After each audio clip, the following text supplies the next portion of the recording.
Hi folks, so today is actually Sunday, October 21st. Um, I'm a few days behind. I did actually ride, so you can see I got this email on Thursday, October 18th. Yeah, I was not home that day, by the time I got home, I was not able to ride. So I did ride on Friday afternoon, and I have some video of that I'm going to stitch in here. This may be a little disjointed because I can't remember exactly what I talked about, so I'm recording this section before putting together the whole video for YouTube. But anyways, we'll go through these quick. I'll try to keep my comments to a minimum because I think I have some while I was riding. I have some sort of like B-roll, I guess you'd call it, that I recorded that I was going to talk over, and I'm not sure how that's going to work out. So we'll try it this way quickly. If I can maybe figure out how to stitch some B-roll in while I'm talking about these items. And then I did stop on the side of the road. I thought I wasn't going to, but I did, because I had a comment that was sort of front and center that I wanted to make about a specific data field or page. Anyway, so this is version 343, or I'm sorry, 345.3, as you can see from this. These are the new features. So this in-ride menu thing, this is when you long press the lower button on the right hand side of the Karoo. You can get back to the main screen, I guess. Although this says when entering in-ride menu, so this might be the top button on the right where you pause.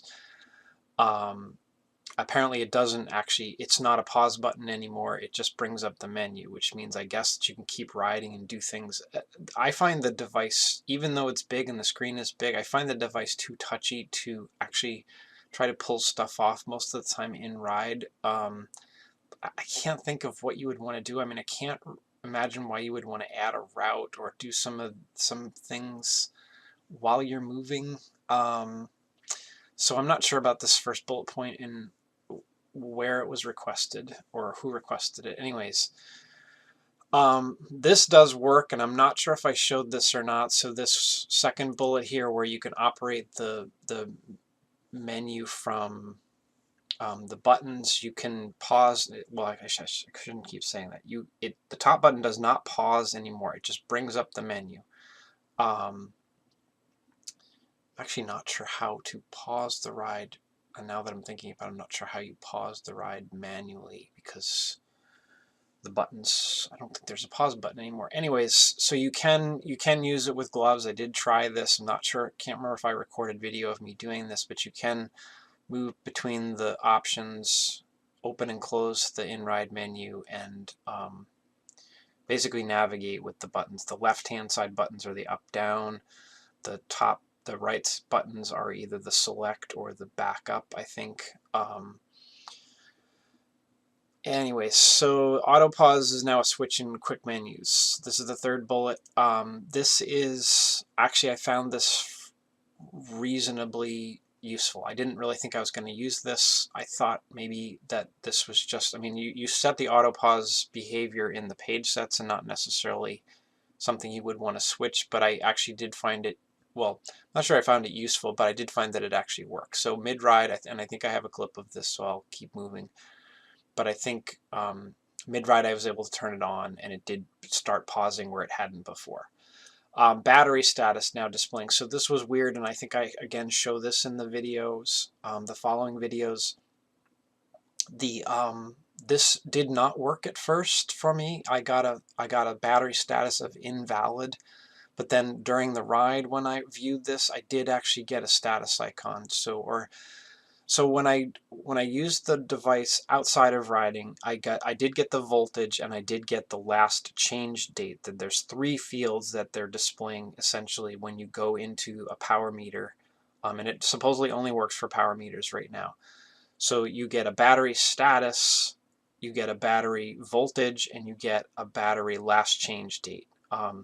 And this would have been useful about a week ago, because about 5 days ago I went to ride, and both my heart rate strap and my Stages power meter battery had died basically overnight somehow. I'm not sure how that timed out, but I went out to ride, nothing worked, but I kept riding, which doesn't give you very good data, obviously, and doesn't really show up very well in various fitness monitors like Training Peaks and Strava. But anyways, I was not going to loop back home and start swapping out batteries, so I just continued to ride. So anyways, but actually when I did ride, and you'll see it did actually update the status of the battery, and I think it said okay or something, or I forget what it says, but at first it didn't work for me, then it did. It did show the voltage, although I think I commented that the voltage isn't very detailed. It went from 3 volts to 2 volts without any decimal places in between, and that's really not terribly useful because it essentially only gives you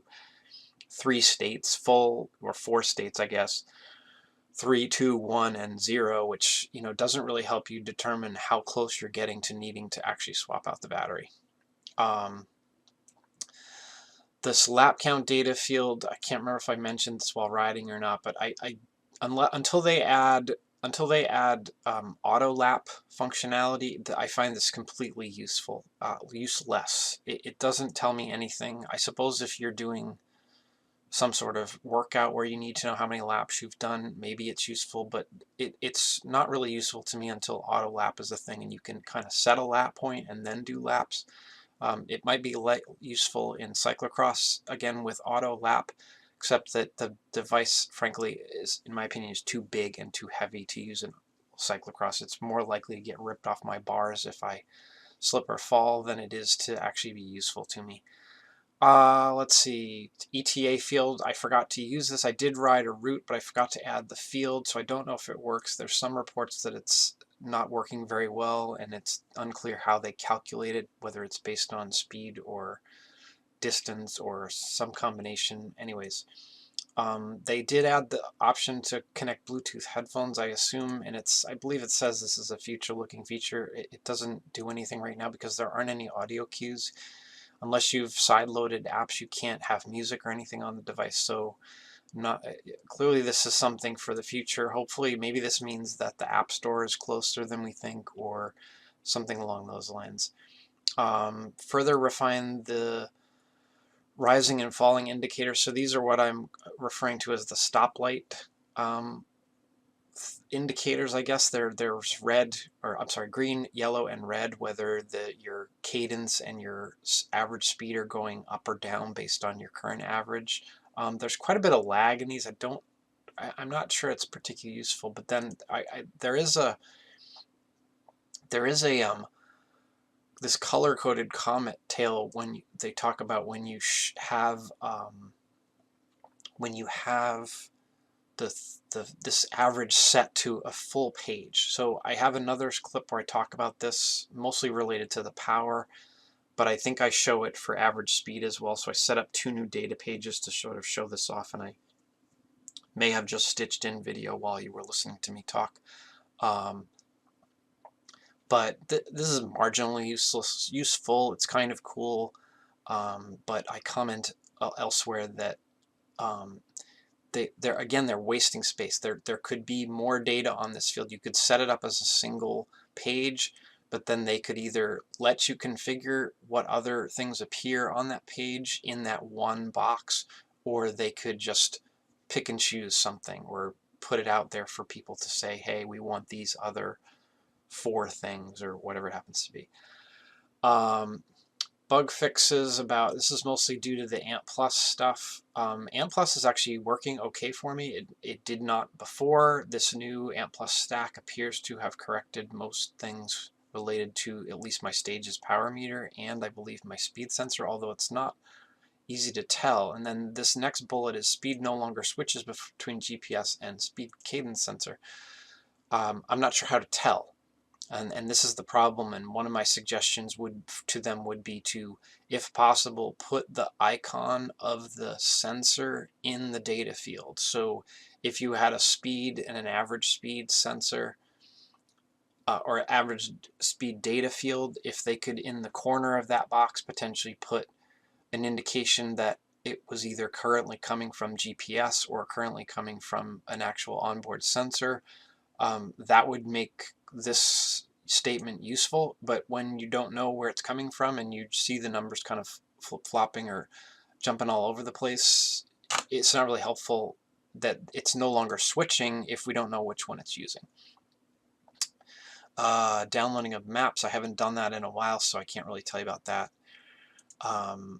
This is the bug that I reported, and I think I showed in the last video, where after about a half an hour, and this is what this says, so I don't know if they got this from me or if they got this from a bunch of other people too, but the graphics of this data field would start getting almost unusable, to the point there was so much lag and so much jumping around of the actual visual that you couldn't really follow it. Plus, the way I had it set up, the numbers were so small in my first ride that you couldn't really, wasn't really very useful. I think it's better now, and you'll see the larger data field that only has power in it, and that's more interesting because the number is big. And then I'm not sure what the bug about elevation calibration is, although I did notice that my device did seem to not drift overnight. I haven't checked it in a couple of days, but when I checked it on Friday, it was very close and didn't look like it was constantly drifting when set to auto calibration, so maybe they fixed that.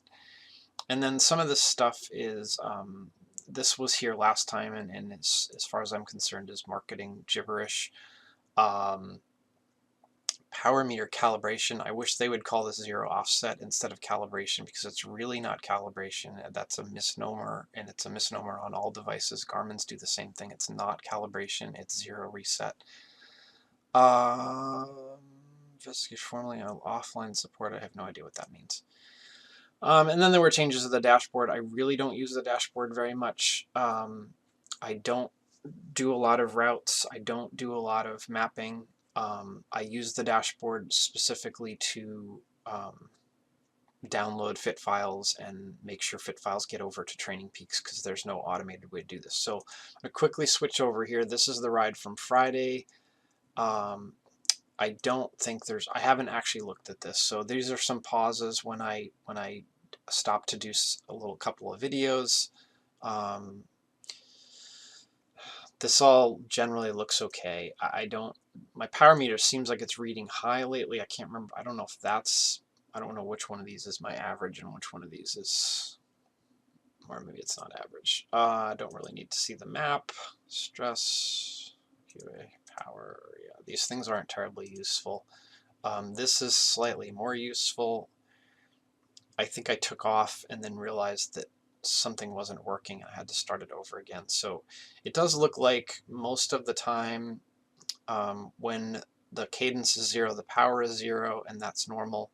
Not seeing a ton of, or I'm not seeing any as I quickly scroll through this. Not seeing any zeros when I'm actually pedaling, which was sort of some of the problems that was occurring with the ANT Plus, the previous ANT Plus implementation.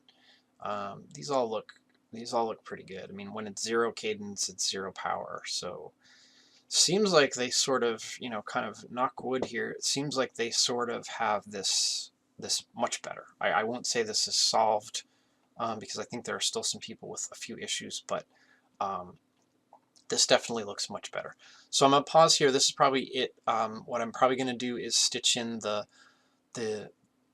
section where I stop mid-ride and kind of talk about a couple of the data fields, and then there might be some just sort of scenes of the area if you're interested, sort of towards the end. So if you've gotten this far, thanks for watching.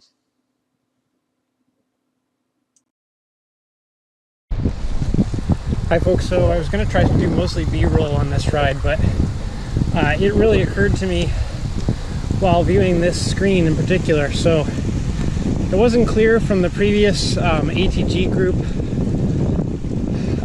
software version that this was even a thing, but apparently you can put this field on its own page.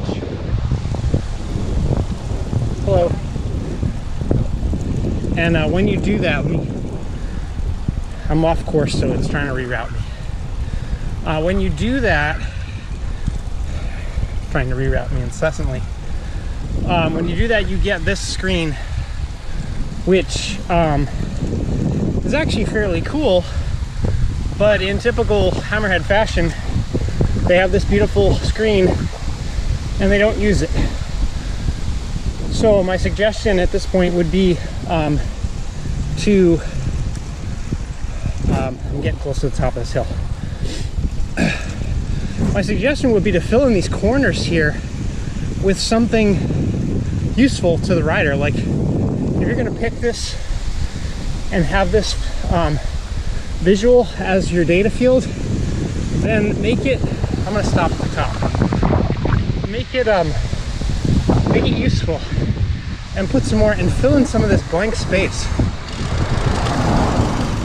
I'm going to stop here. Oh, sorry about the shaky camera. Can I get the screen back? Well, hopefully the GoPro is still recording.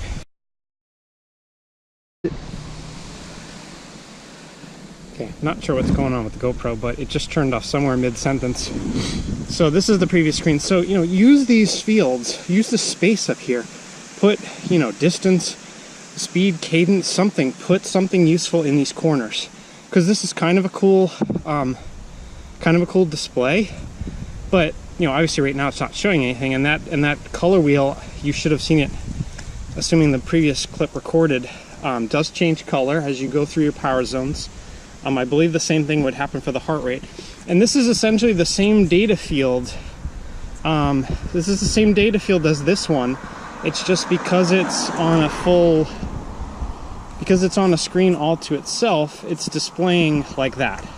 I already recorded some, I guess, B-roll we'll call it, where I haven't talked about this. This one's sort of neat, where it's kind of showing it's red now. When it goes to yellow, you don't get anything. When it's green and you're ahead of speed, it's green. The color turns green and it's green on the bottom. But this is another one that could use, you know, you could fill these spaces with usable information. The same thing.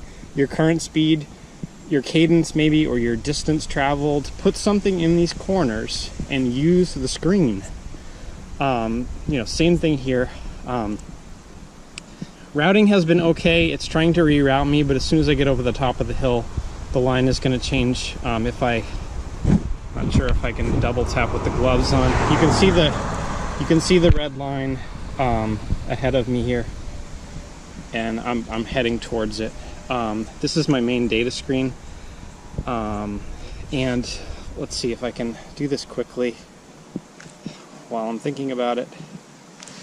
Boy, these buttons just aren't working today, or my fingers aren't working. They did add, and I was going to talk about this later, and actually now the battery is showing, so this is interesting. When I did this earlier, let me take my gloves off for 1 second so I can tap the GoPro and make sure it's still recording. When I tapped this earlier, when I used this earlier, I took a picture of it. This actually wasn't showing, so what they've done here is, at least for power meters, they've added battery status, and when I was using this before, the battery status actually showed as invalid, so I'm not sure what's up with that. And it also showed 3 volts. Now it's down to 2 volts, which is impossible because it's a brand new battery. You can see I just changed it, and that's an interesting stat as well, that it was changed 2 days ago, and that is correct because I went out for a ride a few days ago, and both my heart rate strap and the battery and my power meter died on the same ride. So or they actually died overnight. When I went out to start the ride, they were both dead, and I actually just kept riding. So this actually showed invalid before, and now it shows new, so I don't know if that's because I've been pedaling a little bit, but really the battery voltage should be more detailed than that. It should, I'm assuming it's probably 2.9 volts or something like that. I mean, these are 3 volt. Mine is a 2032 watch battery, so that's not very useful because that shows I've used 1/3 of my battery life already in 2 days, and that's not possible. But it is nice that the battery status shows up. It's also showing a little green symbol there. It's only for the battery, or I'm sorry, it's only for power meters now, and apparently only for some power meters. They've asked for some feedback on which ones work and which ones don't, but that's actually good news for me that it's showing the battery status. I don't know, I guess we'll find out in the months to come whether that changes color as the battery goes down a bit. There you can also see there's some new icons there for the power and cadence that it's getting from the stages, and then the speed sensor and the heart rate sensor. and it does seem to know that the other things are what they are, even though they're disconnected. It shows my cyclocross bike just has a cadence sensor, and that's the proper symbol there as well. So that's also good news. Actually wasn't intending to talk this long or over the top of this. I was just going to record and do some voiceover at home because it was so windy, but it's reasonably quiet here. So that's probably it. About halfway through my ride, I need to get home fairly quickly, so that's probably the last you'll see of me. I may probably going to record some pre to this to kind of go through some of the changes to this version, and maybe use some of the B-roll that I recorded earlier to show some of these screens kind of in action, I guess, for lack of a better. I mean, you've seen them, but I'm out here riding, hoping, because this power one was behaving oddly, and I'm especially expecting or not expecting to see it on this one now that it's bigger. But we'll see what happens. Thanks.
Cranberries.